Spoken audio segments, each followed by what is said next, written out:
Hello అందరికీ. ఈరోజు ఒక టాపిక్ మాట్లాడుకుందాం. ఏంటంటే అలిగి అవ్వగారింటికి పోవద్దంట, చెల్లెలింటికి పోవద్దట. ఎందుకన్నారంటే ఈ సామెత చిన్నదానికి పెద్దదానికి మన భర్తతో గొడవపడి సూట్ కేసు సర్దుకొని అమ్మ వాళ్ళ ఇంటికి వెళ్తాం. అలా వెళ్ళడం వల్ల ఏమవుతుందంటే అక్కడ తల్లిదండ్రుల దృష్టిలో మనం లోకు అయిపోతాం, ఇక్కడ భర్త దృష్టిలో లోకు అయిపోతాం.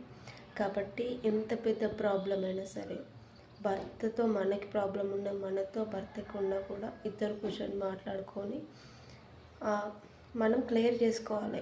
మూడో వ్యక్తికి అవకాశం ఇవ్వకూడదు. అలా ఇవ్వడం వల్ల వాళ్ళు వచ్చి మన జీవితం మీద పెత్తనం చేస్తారు, మనం దూరం అయిపోతాం. కాబట్టి చూసేవాళ్ళు చుట్టుపక్కల వాళ్ళకు కూడా లోకు అయిపోతాం. మనది ఒక టాపిక్ అయిపోద్ది వాళ్ళు మాట్లాడుకోవడానికి. కాబట్టి ఆ ఛాన్స్ ఎవ్వరికి ఇవ్వద్దు. భర్త మీద అలిగి తల్లిదండ్రుల ఇంటికి వెళ్ళడం వల్ల అక్కడ ఉన్న చుట్టుపక్కల వాళ్ళు, ఇక్కడ ఉన్న చుట్టుపక్కల వాళ్ళు లేనిపోనివన్నీ చెప్పుకుంటారు. కాబట్టి మీరు ఇంకొక వ్యక్తికి ఆస్కారం అనేది ఇవ్వద్దు. ఎంత పెద్ద ప్రాబ్లం అయినా సరే మీరిద్దరు కూర్చొని మాట్లాడుకోవాలి. దేవుడి పైన అన్నీ చూస్తుంటాడు.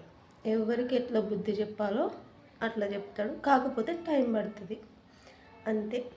తల్లిగారి ఇంటికి వెళ్ళాలి ఎప్పుడు, ఒకటి డెలివరీ అప్పుడు, 2 పండుగలకి అట్లా వెళ్ళాలి, ఇట్లా వచ్చేయాలి అంతే. వెళ్ళి నెలల కొద్దీ సంవత్సరాల కొద్దీ ఉండొద్దు. ఇదే అమ్మాయిలు నేను చెప్పాలనుకుంది.